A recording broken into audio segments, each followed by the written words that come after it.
Place Saint-Michel, une salle que j'aime beaucoup pour sa programmation qui est très raccord avec la nôtre. Il était essentiel pour moi que le festival soit dans un lieu qui comprenne ce que je programme, car nous sommes un festival féministe et inclusif. Grosso modo, c'est-à-dire je ne suis pas misandre, je ne suis pas contre les hommes, et au contraire, je prends les hommes comme étant des amis, des frères, des soutiens, quand dans des situations de violence sexiste et sexuelle, nous avons des personnes agressées, et là aussi, peu importe leur sexe, même si une grande majorité sont des femmes, il peut y avoir des hommes qui soient agressés. Ce qui compte, c'est que nous faisons société ensemble, c'est l'objectif de ce festival.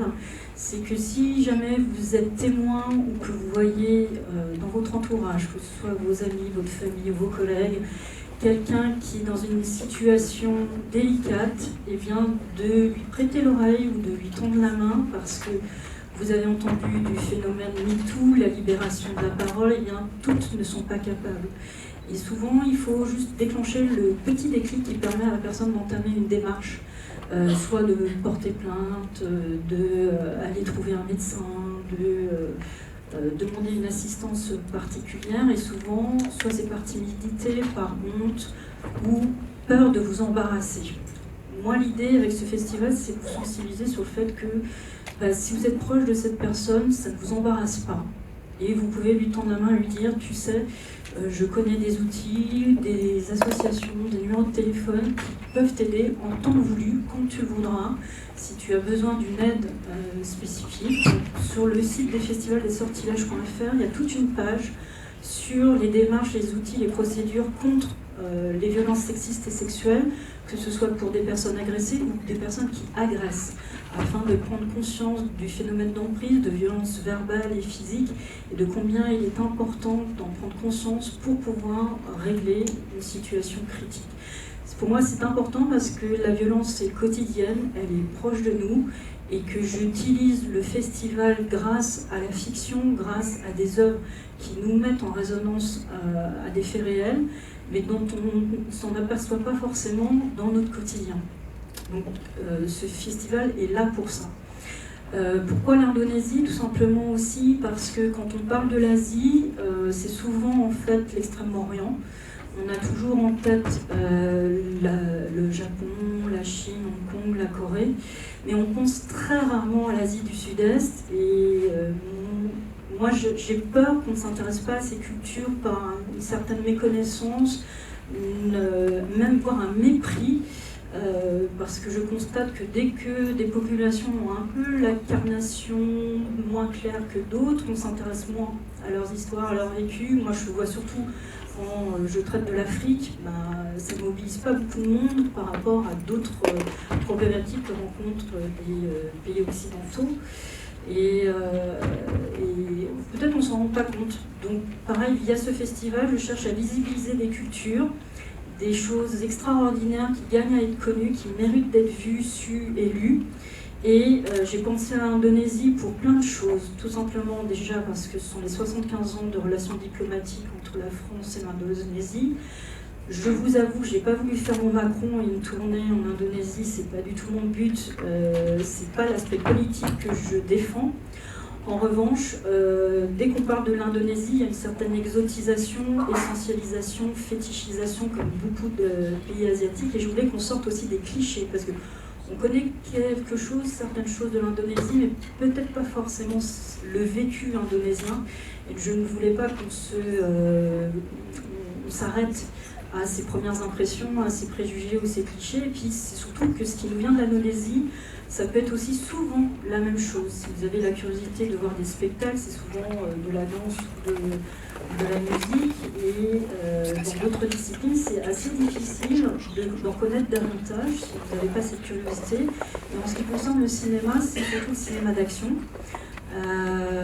Donc de vrais films de tatane, ça va se donner dans tous les sens, moi j'adore, je suis extrêmement cliente, ou dans les festivals, des drames ou des mélodrames. Mais au-delà de ça, en fait, on ne connaît pas grand-chose. Et je voulais vous ramener au plus proche de ce que regardent les Indonésiens, ce que peuvent aimer les Indonésiens, des films de divertissement, popcorn, ce qui a bercé des générations dans leur culture populaire. Et même les Indonésiens, ça les a intrigués que je veuille programmer ces films cette année-là. Je me suis dit, ah bon, Sandal Bolong, c'était les premiers surpris. Donc, ils trouvaient étonnant qu'une Française s'intéresse à ce film-là. Et j'avais envie de montrer ce qui pouvait être le parallèle à la Barbara Steele qu'on connaît de la Hammer, ou Boris Karloff, pareil de la Hammer, avec l'actrice, la vedette Susanna, parce que j'ai énormément aimé ce qu'elle faisait dans certains films, dont un de mes films préférés qui est La Reine de la Magie Noire, que j'ai revu il y a quelques temps en version restaurée. Et je m'étais dit, il faut qu'on fasse quelque chose autour de Susanna, parce que c'est une femme extraordinaire. Donc pour les personnes qui étaient là hier, ils ont eu la chance de voir le documentaire Susanna, The Queen of Black Magic, de David Gregory, qui a fait beaucoup de bonus documentaires sur des cinémas de genre et des sujets de niche. Et je me suis dit, eh bien, pour l'Indonésie, je vais consacrer un focus à Susanna en montrant sa vie, son œuvre, sa vie romanesque, et une fiction culte qui a été ultra aimée des Indonésiens pendant plusieurs générations et qui est vraiment iconique de ce qu'elle savait faire. Donc, en premier lieu, j'avais La Reine de la Magie Noire, et en totale transparence, je n'avais pas assez de budget pour acquérir les droits d'une production. En revanche, Severin Films, dont j'aime beaucoup la ligne éditoriale, qui appartient donc à David Gregory, qui a fait le documentaire hier soir, il avait consacré, avec toute son équipe, un coffret folk horror. Et moi, je suis fan de folk horror. Je l'avais tout poncé pendant un été. Et lorsque ils ont annoncé le deuxième coffret, quand j'ai vu les titres, j'ai dit mais c'est ça que je veux dans mon édition. Et il y avait donc le film de ce soir que vous allez voir, Sandal Bolong, et le documentaire qui a été programmé hier soir.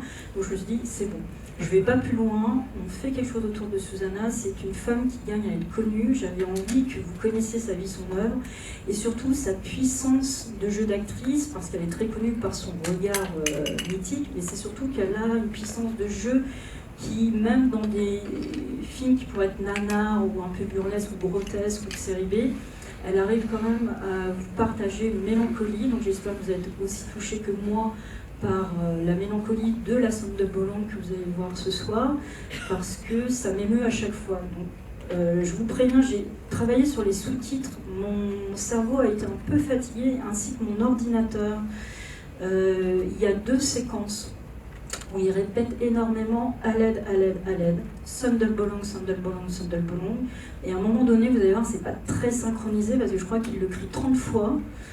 Et je l'ai à peu près synchronisé 20 fois sur 30. Donc vous allez voir peut-être des haleines un peu décalées et des Sandal Bolong un peu décalées, mais j'ai eu un problème technique, donc je m'en excuse en avance. Mais c'est un film qui gagne à être connu parce qu'il a tellement de genres différents en lui-même qu'il y en a pour tous les goûts. Donc j'espère que ça va vous plaire parce qu'il est souvent marketé film d'horreur, film fantastique. Mais moi je le market comme un rape and revenge, donc c'est un film de viol et de vengeance, parce que l'histoire c'est une vengeance de femme qui a été outragée.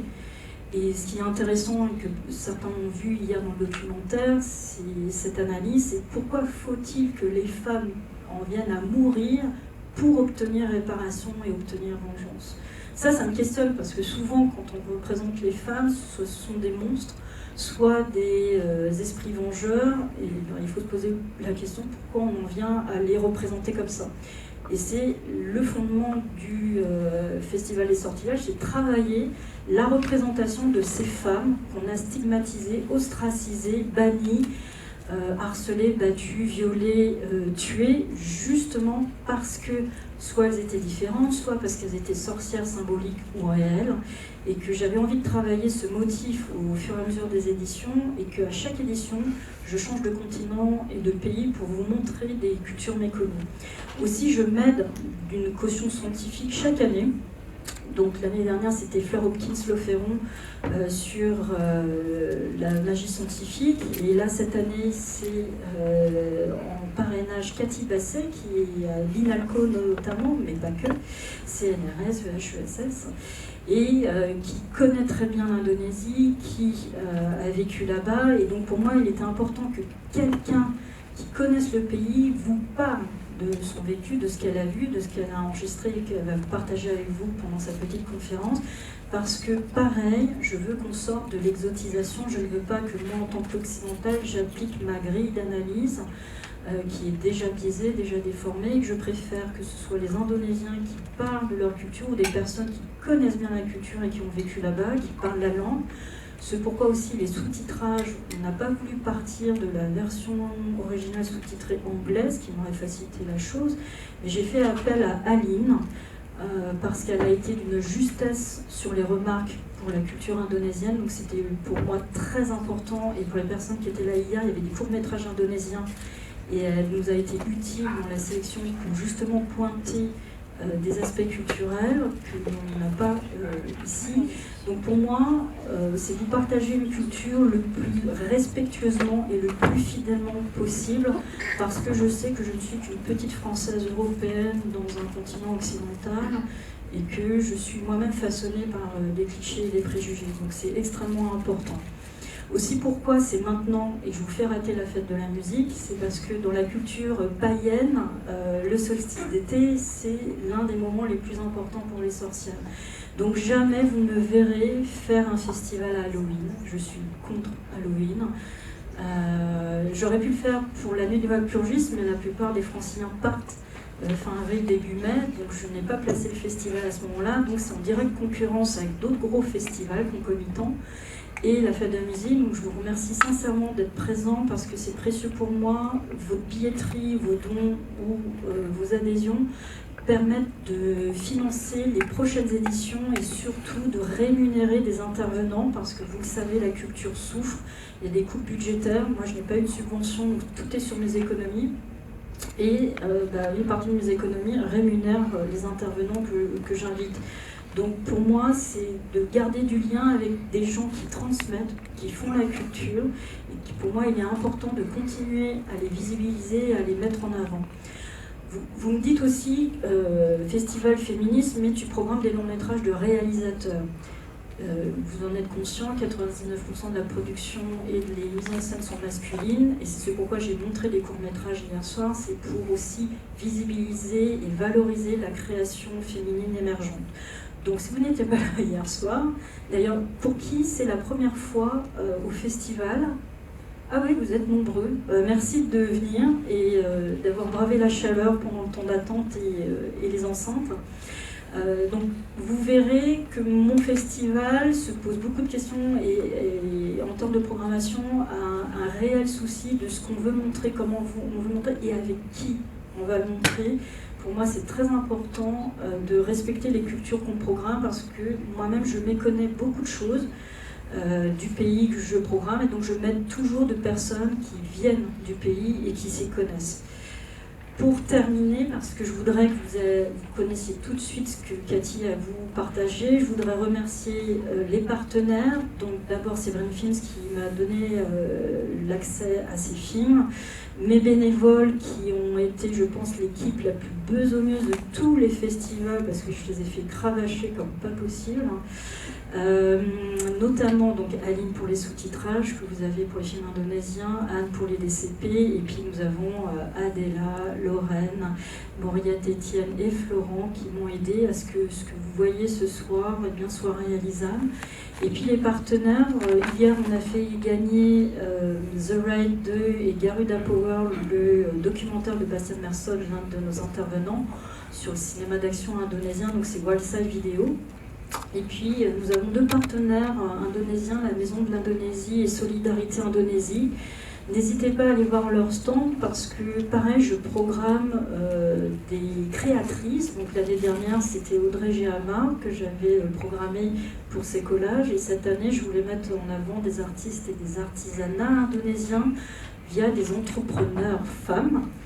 Et dans mon partenariat historique, même si on est un jeune festival, j'ai hors circuit, aussi avec à sa tête une femme de tempérament.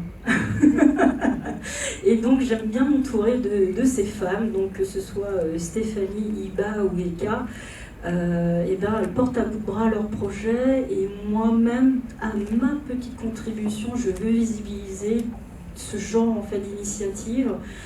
qui restent fragiles, donc n'hésitez pas à aller voir leur stand, à aller dans leur boutique. Si vous n'avez pas le temps ce soir, vous trouvez hors circuit dans le 11e et la maison de l'Indonésie dans le 14e. Et puis pour finir, eh bien, je voulais quand même vous présenter notre parrainage cette année, Cathy Basset, qui est à ma gauche, donc qui va vous donner une petite conférence sur la magie tantrique. Donc là j'ai fait un titre court, mais elle vous donnera le titre long. Et donc elle est spécialiste depuis 85 de Bali et de Java pour ses spectacles, publications et ses très nombreuses interventions. Elle a vécu 12 ans dans les villages de Bali et Java et elle y a ravivé des traditions scéniques et remonté une dizaine de troupes. Partant de la musique, elle a découvert et met à jour une conférence holistique méconnue, mais vertigineuse, de ces cultures initiatiques, fondées sur un ésotérisme tantrique.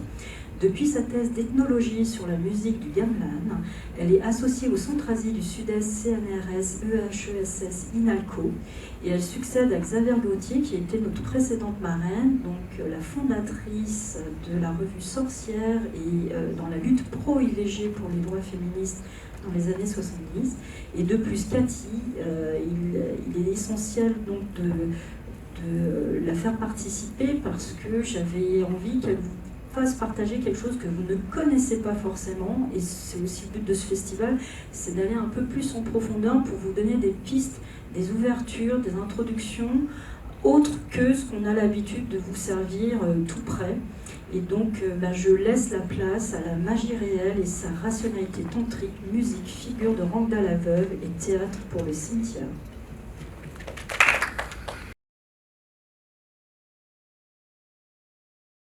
Merci Célia, merci l'Espace Saint-Michel, puis l'équipe de Célia aussi qui est sympa. Et puis merci le public de n'être pas allé à la fête de la musique. Enfin, pas encore. Bon, alors elle a dit déjà pas mal de choses, donc... ah oui, effectivement, je vais essayer d'écraser le démon de l'ignorance, comme Doria. Vous allez bientôt faire sa connaissance. J'ai encore vu tout à l'heure, juste avant de partir, un documentaire portant sur Arte à propos de Bali, et ça m'a encore mise en pétard. Voilà. C'est toujours les mêmes poncifs, les mêmes a priori biaisés par la pensée occidentale qui ne voit que des croyances. Et je vais vous montrer que derrière les croyances, c'est beaucoup plus intelligent que ça. Et il y a du réel. Alors ça va être très rouge et blanc, hein. Vous direz pourquoi, non? C'est pas seulement le drapeau, parce que le drapeau, il a une raison.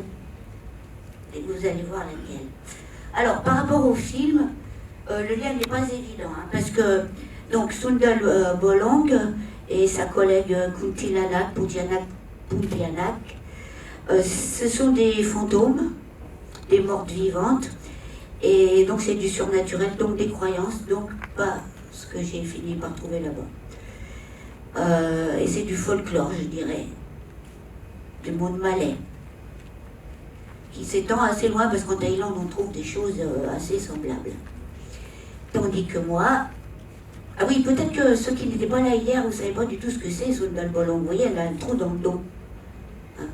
En fait, c'est des femmes qui étaient qui étaient enceintes hors mariage ou prostituées et qui sont mortes et qui ont accouché, enfin le bébé est sorti par leur dos. C'est une drôle d'idée, c'est difficile, mais... Et ça fait un trou. Voilà, de face, elles sont très chouettes, mais et de dos. Voilà. Mais donc, ce dont je vais vous parler, donc, moi, c'est du réel. Donc, il s'agira de choses naturelles, de cosmologie, de métaphysique qui est en relation. Et c'est la nature à la fois de l'univers, cosmique donc, j'utiliserai le mot cosmique pour l'univers, et cognitif, ça veut dire notre connaissance, enfin, ou la connaissance de toute créature de cet univers. Donc c'est relatif à la connaissance, qui sont en fait co-créateurs. Ça marche ensemble, les forces physiques et la cognition co-créent l'univers. Et donc de vraies pratiques, dont celle de musique de gamelan, et ça s'appelle là-bas, ilmu, ça veut dire science, connaissance. Qui est en l'occurrence Siwa Bouddha, ça veut dire c'est shivaïte et bouddhique. Comme bouddhisme, c'est tantrique, c'est genre comme le Tibet, Vajrayana.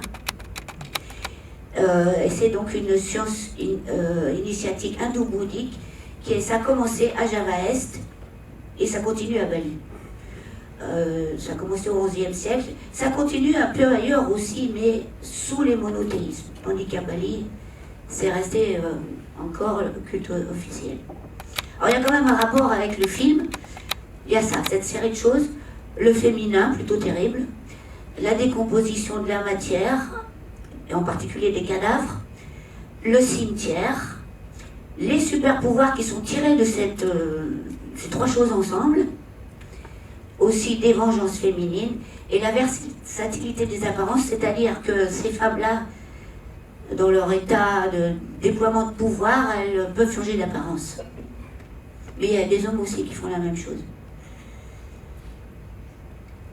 Vous allez voir que ce qui est divin, je l'appelle principiel, hein, parce que c'est pas divin au sens occidental du terme, les dieux ne sont pas surnaturels. Ce sont des principes de la nature, donc cosmiques et cognitives.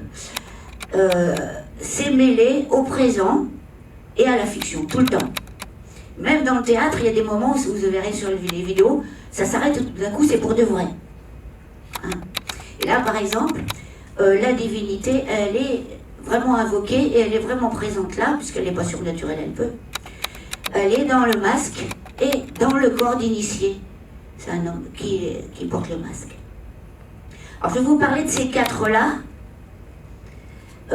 Donc, une historique, une qui est un personnage, mais plus ou moins inspiré de l'historique, une autre qui est vraiment un personnage de fiction, et elle qui est un archétype de représentation. Voilà. Alors, mais il faut commencer plus haut que ça, par le principe féminin, qui est la Sakti, c'est-à-dire l'énergie naturelle, qui crée l'univers, et qui est la source de tout pouvoir. Alors tout le monde la veut, hein, surtout les hommes. La Sakti, ça donne les déesses hindoues. Chaque déesse est la Sakti d'un dieu. Mais chez les initiés aussi. Vous verrez ça tout à l'heure. Les femmes avec qui ils ont des rapports sexuels sont leurs Sakti. Et alors, à la différence d'états, cette Sakti, c'est de l'énergie. Donc, et dans l'état de plus grande diffusion, dans la putréfaction, notamment au cimetière, elle s'appelle Durga. Et il y a un mythe qui nous décrit Durga comme la première frustrée vengeresse, donc au niveau cosmique. Et donc la représentation à Bali et Java, c'est Rangda, qui signifie la veuve, qui est tout étripée, elle est tout dedans dehors, ce qui représente bien cette énergie qui est diffuse, qui est comme des cadavres, quoi, c'est tout. Vous voyez ce que je veux dire? Non? Oui? Bon. Alors, ça c'était le divin, mais les initiés au culte secret de Rangda, donc pratique en secret au cimetière, c'est pour ça qu'à Bali on a très peur de passer dans le cimetière, et parmi elles, surtout des femmes terribles.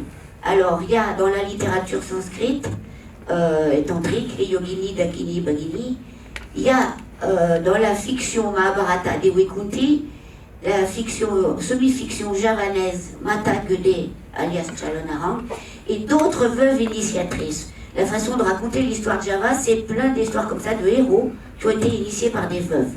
Vous allez comprendre pourquoi les veuves initient. La reine Mahendradatta, qui a été statuée en Durga, donc c'est une vraie reine, et elle est encore actuelle, attention, hein, qui traîne au cimetière, les yaks, surtout à Bali, des sorciers et des sorcières qui pratiquent le tantrisme de gauche. On l'appelle de gauche là-bas, mais ça veut dire de main gauche, la Senestra. Parce que c'est la main de l'impur. Sans papier toilette, c'est à ça que ça sert. Vous avez compris? Si vous allez là-bas, vous ne donnez pas, vous ne prenez pas avec la main gauche, faites de la main droite, d'accord? Et qui prennent donc les plus forts, hein, c'est vraiment les très très forts, peuvent prendre l'apparence de Rangda, qu'on a vu juste avant. Donc, on va d'un peu plus près. Donc, la reine Mahendradatta, c'était une grande reine javanaise qui a régné à Bali. Elle a été statuée en Durga, sans doute parce qu'elle était une adepte de Durga, ça c'est sûr, donc de tantrisme de gauche, et elle en aurait peut-être même introduit le culte. Mais plus tard, elle a été diabolisée. Et, un peu plus tard, il a été écrit un texte qui s'appelle le Tchalonarang, à propos d'une veuve qui porte deux noms, Mata Guedé la Grande Pas Cuite, la Grande Crue, mais vous ne compreniez pas, alors j'ai écrit Pas Cuite, alias Tchalonarang, vouée à être en cendres. Peut-être que vous ne devinez pas pourquoi. Bon, vous saurez tout à l'heure. Alors, elle aussi, elle est frustrée, et elle tourne sa magie contre le royaume javanais du grand roi Erlanga, un vrai roi, qui était le fils de celle qu'on a vue juste avant, Mahendradatta. Voilà. Et voilà un autre de ces aspects, on n'est pas obligé de mettre ce costume-là non plus. Hein. Là, c'est une de mes petites sœurs balinaises qui fait un solo où elle interprète 8 rôles différents.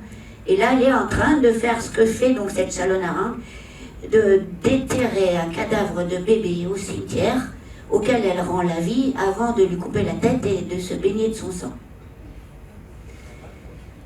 Voilà, et pourquoi on a peur de passer au cimetière. Et alors, quand il y a un bébé qui meurt là-bas, on surveille vraiment le cimetière. Parce que les adeptes secrets de Durga, mal intentionnés, sont soupçonnés d'en faire autant. Là, donc, c'est sur un temple shivaïte tantrique du XVe siècle, la Jira Centre. Et c'est donc un passage du Mahabharata dans une version javanaise. C'est la mère des héros positifs, Kunti, quand elle devient veuve, ça va plus. Et au cimetière, elle devient adepte de Durga. Et elle est représentée aussi comme ça, avec les crocs et les seins qui pendent et tout. Voilà. Et elle est redoutable. Et il va falloir lui offrir le plus jeune de ces garçons en sacrifice. Voilà, Rangda, donc, est l'archétype qui peut représenter plusieurs personnages. Mais c'est un aspect de Durga. Donc c'est pour ça que le masque sacré dans lequel on invoque Durga, c'est ce masque-là. Et je vous ai mis aussi, donc toujours dans le solo, voilà, des postures qui sont typiques de Rangda, et elles sont tissu blanc. Alors pourquoi des veuves? Alors il faut remonter encore à la cosmologie, ce qui va nous permettre de passer par la musique, parce qu'on m'a demandé de vous parler de musique. C'est dur en 20 minutes, mais vous verrez que tout est relié de toute façon. Ça tient à la même chose, c'est la même structure. Voilà. Pourquoi? Parce que le tantra, c'est fait pour tout harmoniser et tout connecter. Donc c'est la même structure, une géométrie en fait, qui est appliquée en tout. Elle est censée être celle du cosmos, du corps humain aussi, qui est un microcosme, et la société, on la moule de la même façon, on lui donne la même forme, et ainsi que tout ce qu'on fait dedans. Donc tous les traités commencent par le mandala que je mis sur la première diapo, par exemple. Hein. Tout est fait comme ça. Donc c'est une structure qui est à la fois cosmologique et cognitive. Elle sert à tout faire, elle est concentrique et fractale. Voilà, alors. Et c'est la raison de tout. Là, j'ai fait une modélisation qui vous montre simplement que ça s'expand en se fractionnant. Donc il y a le principe masculin qui est l'esprit, symbolisé par Shiva. C'est un triangle pointe en haut, logique. Et le principe féminin, pointe en bas, rouge, là c'est le sperme et là c'est le sang. Hein. C'est l'énergie, le Sakti, elle est vibrante et c'est elle qui se fractionne et qui fait l'expansion. Et il y a au centre le petit point Bindu, c'est les deux fusionnés, ça c'est le top.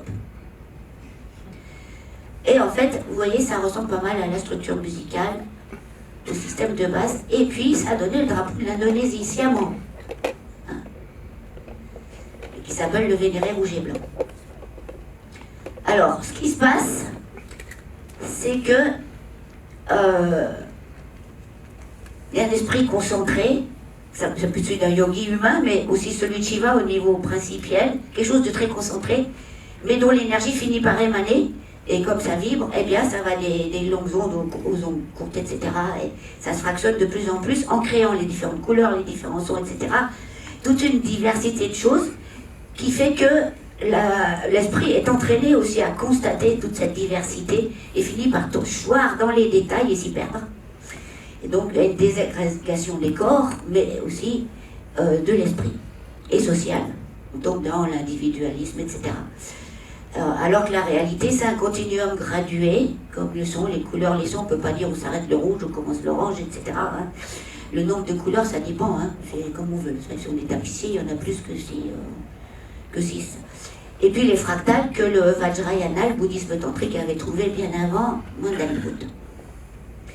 Et la représentation de ça, c'est la géométrie du mandala. C'est un yantra, une géométrie heuristique, c'est-à-dire qui est voie de connaissance. Aussi bien pour la méditation que pour réaliser les choses de façon harmonieuse ou disharmonieuse, parce qu'on peut le prendre à l'envers. Donc comme l'entropie fait que tout va en se divisant, et l'initiation, c'est d'inverser le temps, d'opérer la réversion, de défragmenter et réinitialiser. Et Bali porte ce nom-là. Ça veut dire ça. Wali veut aussi dire sacré. C'est la même chose. L'acte sacré, c'est la réversion. Ce qui donne des alternances d'expansion et contraction, cycliques au plan physique, mais constamment au plan cognitif, qu'on descend dans les détails et qu'on remonte au concept, on le fait tout le temps. Mais la musique de Gamelan a la même forme.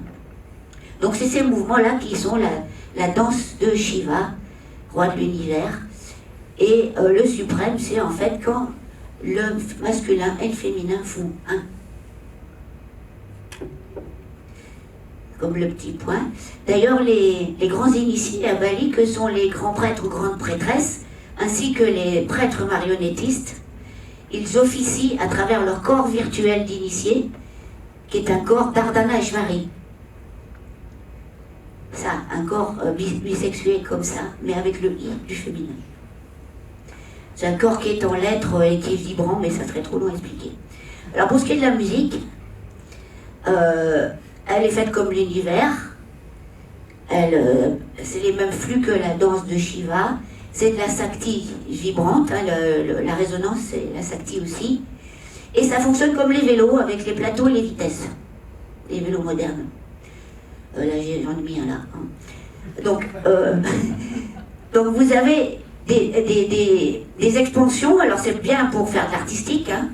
On peut même faire rentrer des improvisations d'instruments individuels dedans, hein. Mais pour purifier, pour le salut, eh bien, on va défragmenter. On va résorber. Alors là, je vous ai mis donc une musique là, elle est en entier, on voit le motif fractal là, en fourche là, comme ça. Hein. C'est des fractales simples.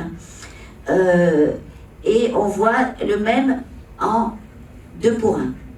Ça va jusqu'à 16 pour 1, mais c'est trop difficile à dessiner, ça ne tient pas sur l'écran. Donc vous pouvez voir ça sur le gamelan numérique, sur le site de la Philharmonie que j'ai fait là. Et vous pouvez donc le faire jouer et tout ça. Et il y a d'autres notations aussi comme ça. Et c'est en inventant ce système de notation exacte qui joue la musique que j'ai vu apparaître le mandala et le kalachakra et que ça m'a tout changé, même les hormones d'un coup. Ah non mais c'était absolument dingue. Voilà. Et alors, il s'appelle la musique dans cette forme encore, quand elle est encore très simple, ça donne plein de symétrie, évidemment, sur une roue. Ça s'appelle la musique cosmique, Lokananda. Mais elle est réellement cosmique parce que regardez, c'est la même structure que la vibration naturelle. J'ai montré ça à 2 initiés balinais qui, indépendamment l'un de l'autre, m'ont tous les deux dit pour moi, Dieu, c'est ça. Voilà. Donc c'est pas le même Dieu que les chrétiens ou les musulmans, ou même les juifs. Voilà. Alors, deuxième raison de pourquoi des veuves. Vous avez compris la première? C'est quelqu'un qui répond. Oui. Alors, il y a des réponses sociales. Donc, la partenaire sexuelle d'un initié, c'est sa sakti. L'archétype, on l'a vu, c'est Shiva et sa sakti. Et il y a un mythe qui dit que donc il l'entourloupe en disant tester sa fidélité. En fait, c'est une entourloupe. Il la bannit sur terre, elle est frustrée, elle devient vengeresse et elle devient Durga au cimetière. Hein. En fait, c'est la déconcentration de l'esprit du yogi ou la déconcentration au niveau cosmique physique. Voilà. Et sur terre, donc, il y a les initiés avec leurs épouses et partenaires sexuels.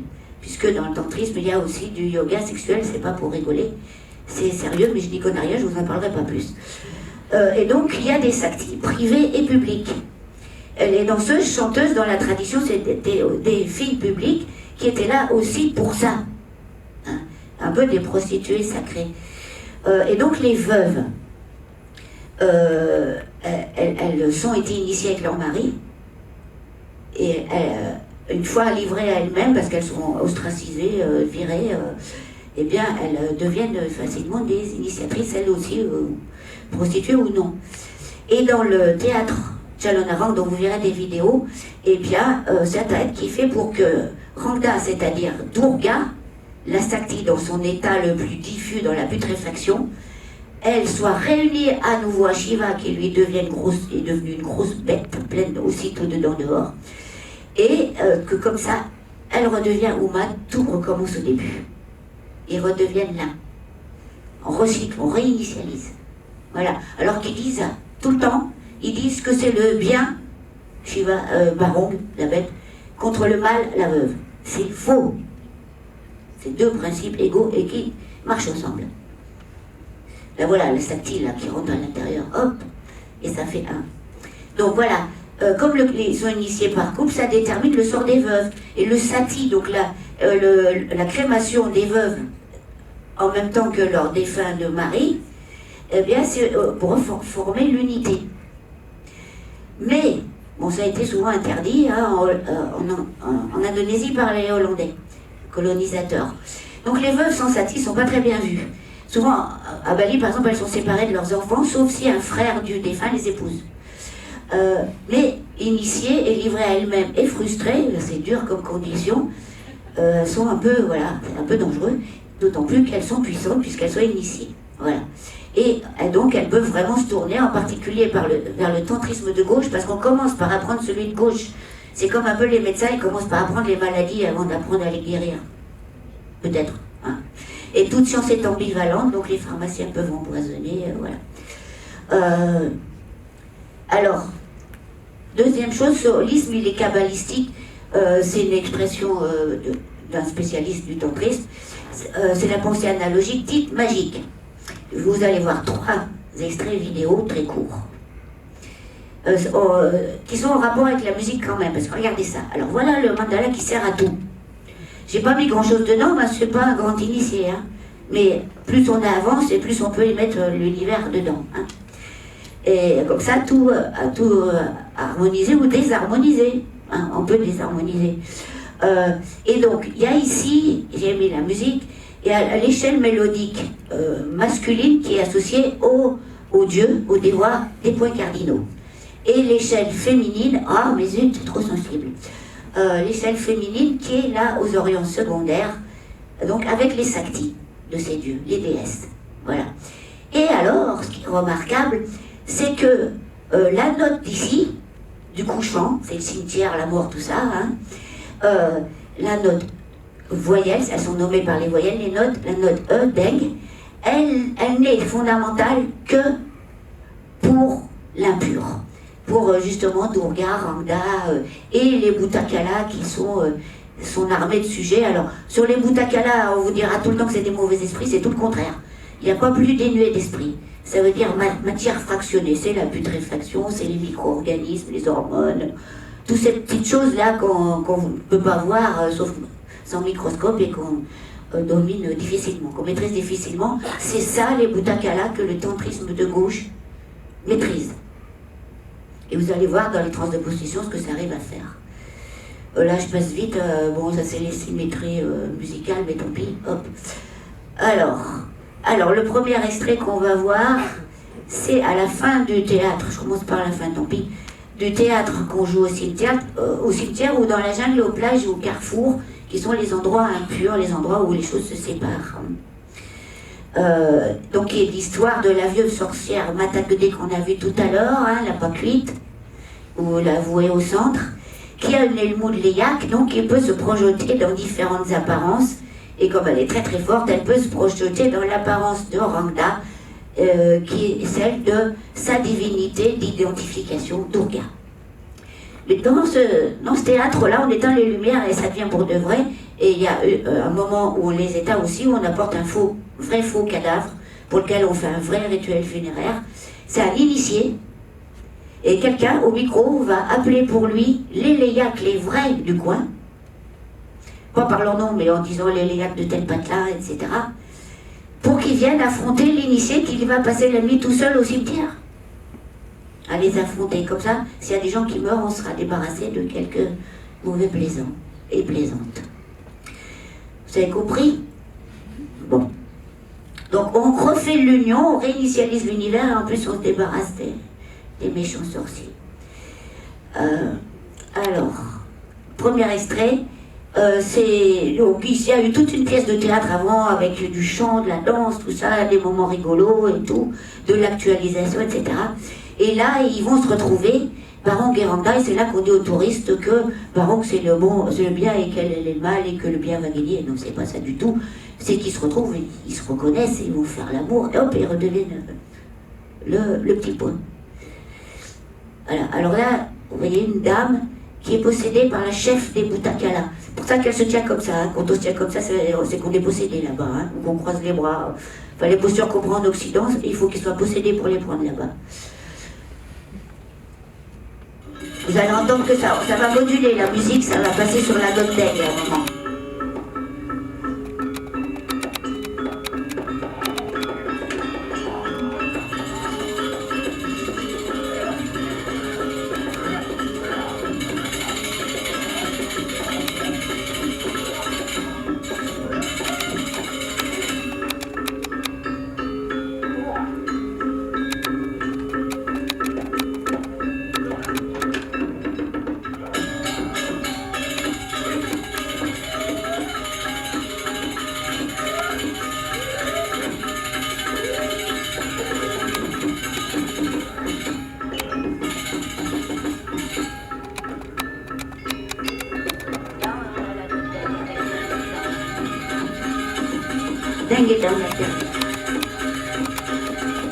Donc ils tombent en transe tous les deux, hein. Là ils vont sortir de sous le masque, voilà.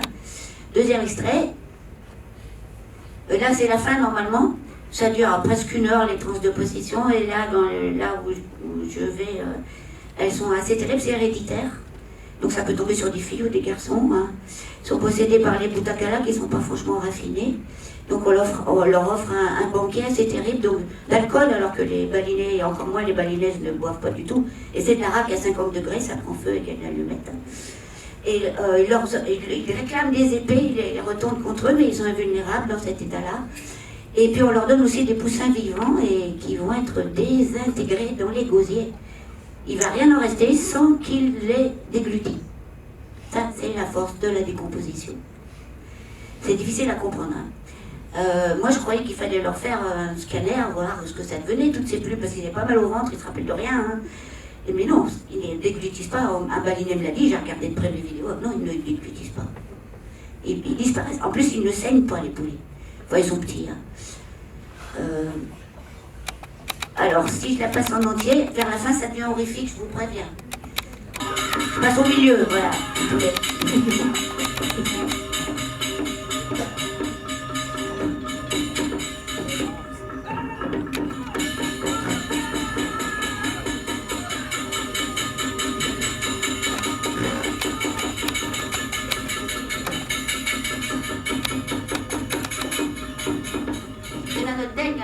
Notre ding, ding, ding, ding, ding, ding. Et là, comme ça se calme, on étend le cycle. Parfois, quand quelqu'un est trop violent, on se tourne vers le public, on étend le cycle aussi pour calmer. Alors, du coup, je ne vous ai pas montré les crises, mais bon, vous l'avez vu en photo. Ils sont très égoïstes, beaucoup plus égoïstes que les balinais le sont. Hein. Alors, ils se piquent le poulet, ils le piquent de la bouche même.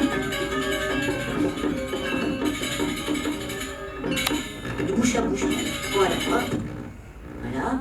Et dernier extrait, ça se passe avant, en fait, dans l'histoire, mais c'est, là, c'est Matakede, avant qu'elle devienne Rangda, je retourne en arrière, là. Matakede, la sorcière en chef, hein, la grande tantrika, et ses apprentis sorcières sont toutes mignonnes au début, mais au moment du sabbat, de la danse de sabbat. Voilà.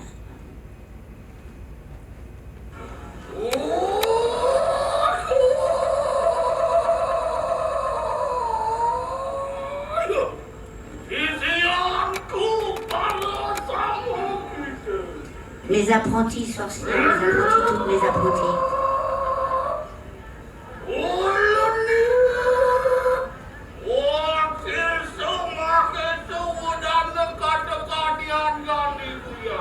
On éteint les lumières.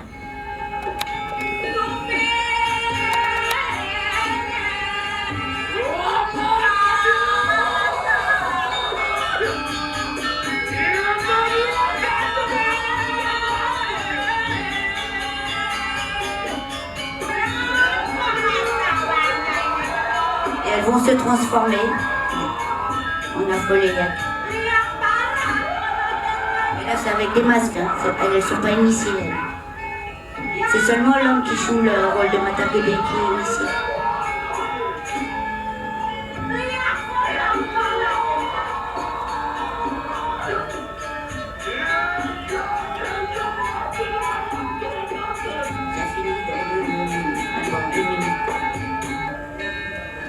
Ça y est, la transformation est faite et là il y a une musique qui fait peur, je trouve.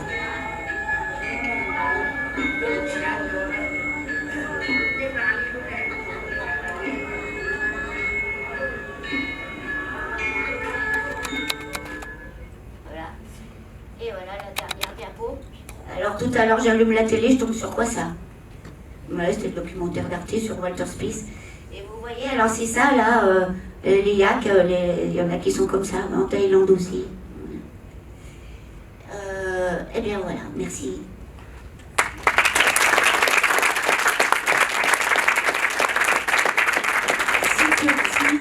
Je sais que c'était ardu pour toi de tenir ton temps parce que tu veux faire des conférences de 6 heures et qui restent passionnantes. Vous avez un petit ticket de tombe au sort, le livre qu'on va vous faire gagner, que m'avait recommandé en fait Cathy, Sang et volupté à Bali. Donc le festival vous l'offre, histoire que vous plongiez encore un petit peu plus dans la culture indonésienne. Et donc, chère Adela, à toi.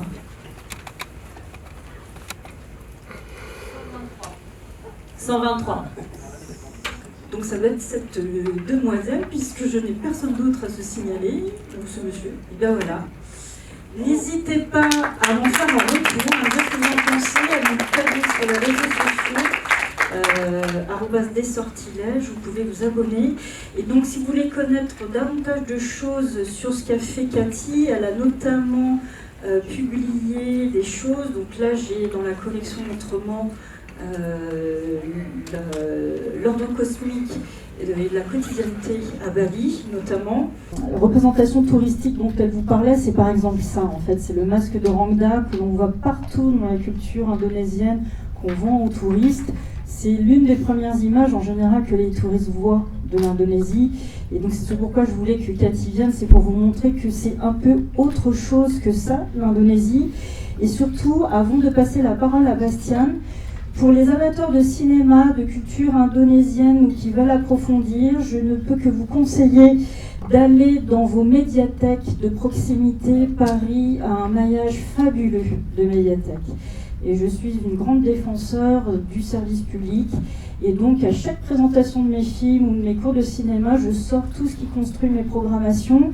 Et là, notamment, c'est la médiathèque François Truffaut à l'Illustration de Paris. Je leur ai tout piqué. Et ils ont un fonds exceptionnel sur le cinéma indonésien. Donc, je vous les montre très rapidement, mais je ferai une publication sur les réseaux sociaux pour vous donner les références. Mais n'hésitez pas, parce qu'il y en a beaucoup qui disent que notre argent est dépensé de façon complètement inconsidérée, mais emprunter des livres, des films, des BD dans vos médiathèques, ça permet en fait de crédibiliser la politique d'acquisition de ces lieux qui sont extrêmement importants, parce qu'ils ne sont pas que des lieux culturels, ils sont aussi un lien social pour des personnes qui ont besoin de faire une petite halte. C'est un endroit où il fait bon vivre, et moi je défends évidemment les médiathèques. Moi j'y suis surtout pour les livres, d'autres que pour les cafés ou recharger leur téléphone.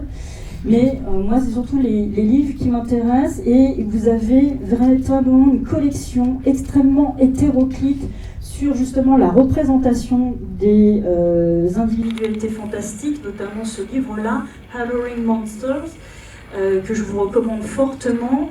Il y en a aussi sur la grande vague de nouveaux cinémas indonésiens.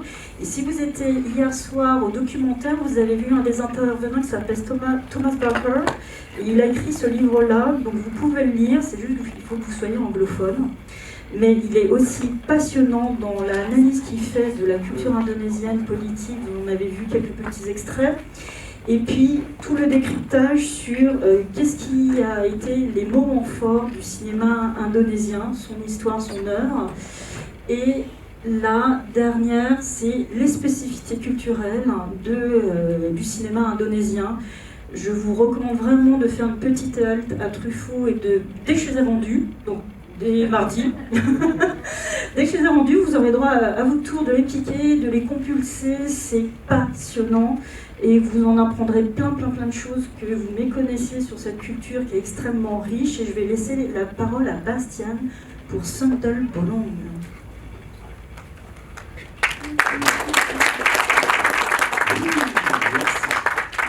Important, les médiathèques, etc. J'ai écrit un petit bouquin sur le cinéma coréen, rien à voir avec le cinéma indonésien, qui s'appelle Hollywood, le cinéma coréen, et qui coûte 40 boules quand même, le prix de 28 baguettes 3/4. Je sais que ça coûte cher, donc je dis toujours, allez dans les médiathèques, s'il n'y est pas, commandez-le si ça peut vous intéresser, etc. Comme ça, vous le lirez et vous en profiterez d'autres, et c'est totalement gratuit. Qu'est-ce qu'elle est belle, la France! Et justement, merci infiniment pour cette attente. Alors, ce que Célia ne vous a pas dit, c'est qu'elle a jeté un petit sort pour vous faire des températures caniculaires. Ce n'est absolument pas le réchauffement climatique. Célia en était à l'origine. Elle a pensé à vous. Elle a voulu vous mettre plonger tout de suite dans l'ambiance indonésienne, celle que vous allez voir derrière moi dans quelques instants, Sundel Bolong. Vous avez sué. Eh bien, sachez que c'est la température moyenne de tout le tournage de ce film et de la plupart des régions en Indonésie tout au long de l'année. Mais Célia a été assez sympa pour vous pas mettre l'humidité en plus, les 85% qui font que vous voulez ou pas, le t-shirt vous colle tout de suite à la peau quand vous mettez les pieds dehors. Voilà. Et de la der. Évidemment, vous avez été importuné par les caissons de basse beaucoup trop forts à côté, etc. Mais nous sommes dans un pays qui fait encore la célébration à la musique, nom de Dieu. On peut faire du bruit au moins une fois par an, tout à fait essentiellement, alors que dans d'autres pays, sous d'autres régimes, on interdit jusqu'à faire de la musique. Et ça, je ne déteste pas, et j'aime, et ça n'engage que moi, entendre de la musique qui fait parfois du bruit, etc. Mais c'est tellement mieux que d'entendre le bruit des bottes dans d'autres pays, dans d'autres régimes. Ça n'arrivera jamais en France. Voilà. Merci pour l'attente. Donc, Sundel Bolong, absolument rien à voir avec la petite remarque politique que je viens de lancer. Non, c'est un film par ce que les Occidentaux considèrent souvent le pape de la série Z. Voilà, ça tâche un peu à l'écran, on se prête à sourire, etc. C'est quelqu'un qui est un réalisateur extrêmement connu, qui l'a été, parce qu'il est mort en 1993, Siswara Gautamaputra, qui a fait effectivement beaucoup de films dits de genre d'exploitation, etc. Et surtout avec les moyens de bord et par les températures caniculaires dès l'époque. Donc voilà, il faut remettre les choses à leur place et avec leurs limites, mais sachez que les Indonésiens et Indonésiennes adoraient le film qu'il faisait là-bas. Et donc, dans le rôle principal, quelqu'un qui s'appelle Susanna. Je vais rapidement vous résumer le 1h29 que certaines et certains d'entre vous ont vu hier dans le documentaire, pour celles et ceux qui n'étaient pas là hier soir. Sachez que Susanna s'appelle à l'origine Susanna Frederica Van Hoche. J'oublie son deuxième prénom, voilà. Dit Susanna avec 2 Z pour que ça fasse plus mystérieux par rapport à la carrière qu'elle a eue. Quelqu'un qui est né en 1942 et qui est décédé en 2008 des suites et complications de la diabète.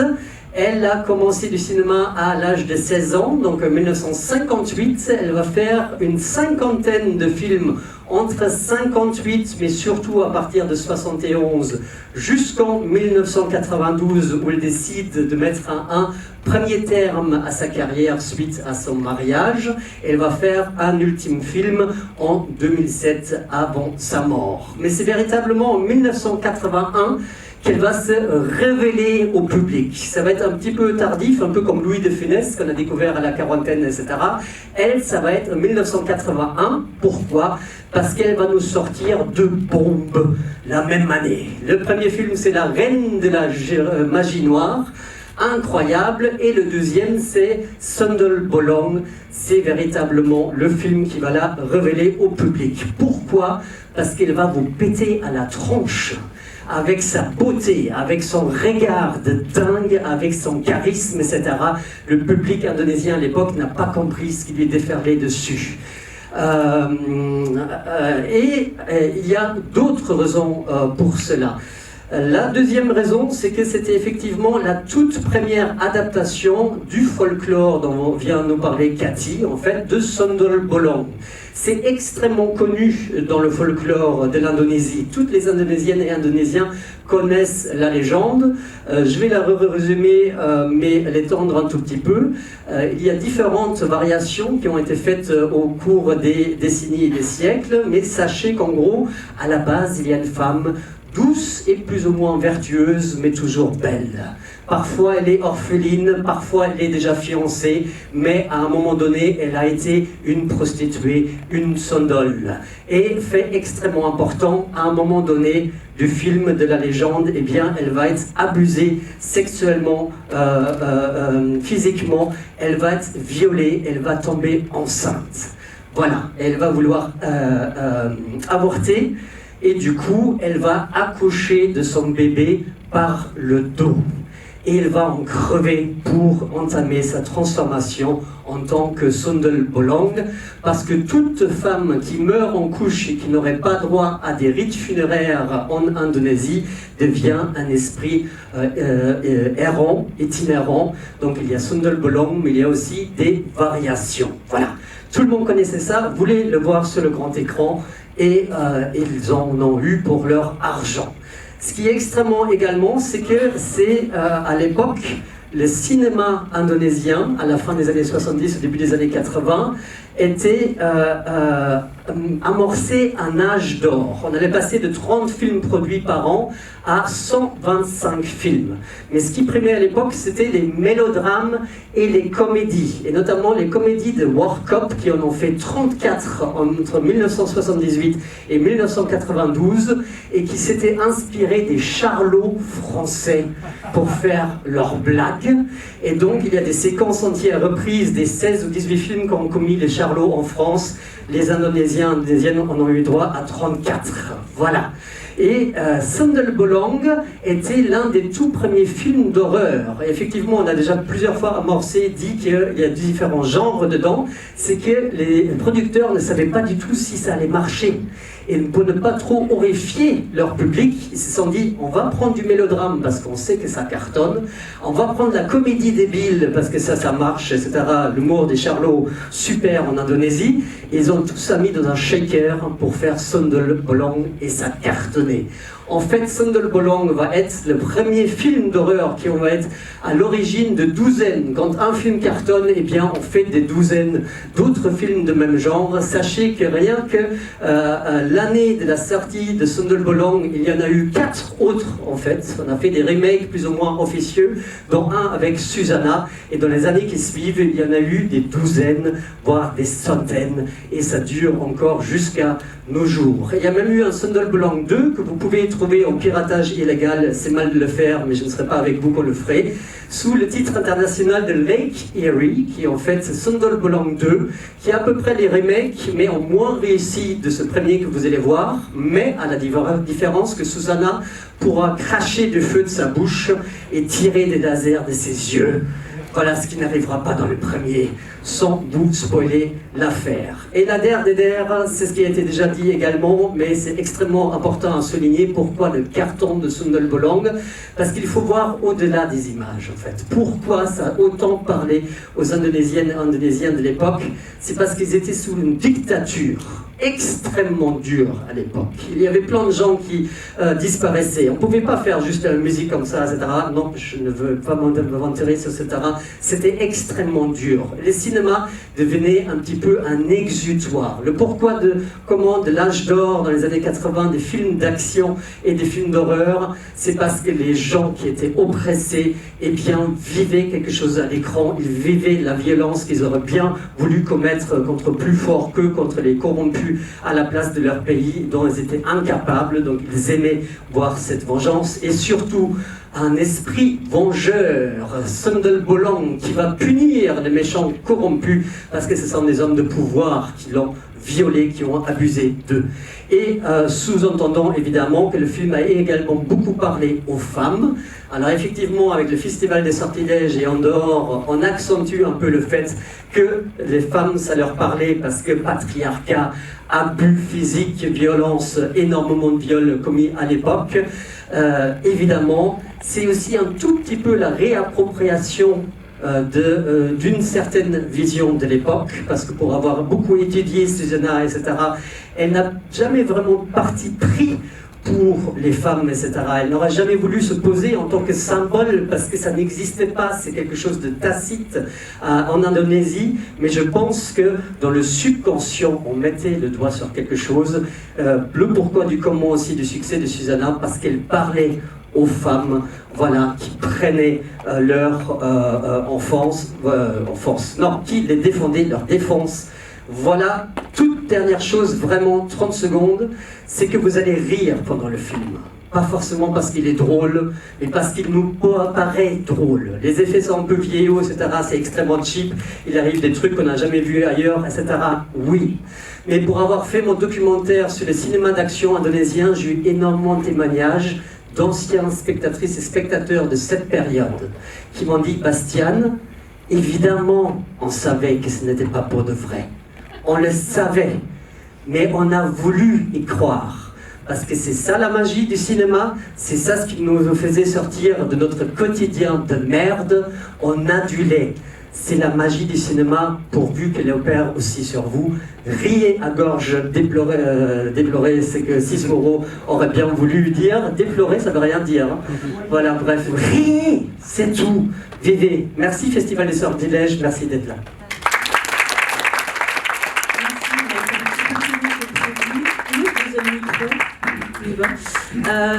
Vous avez vu des sondages, donc n'hésitez pas à les remplir, à nous les rendre. Rendez-vous au bar Les Affiches, il y a un petit after musical, il y aura de la lumière, comme ça vous pourrez finir de remplir les sondages.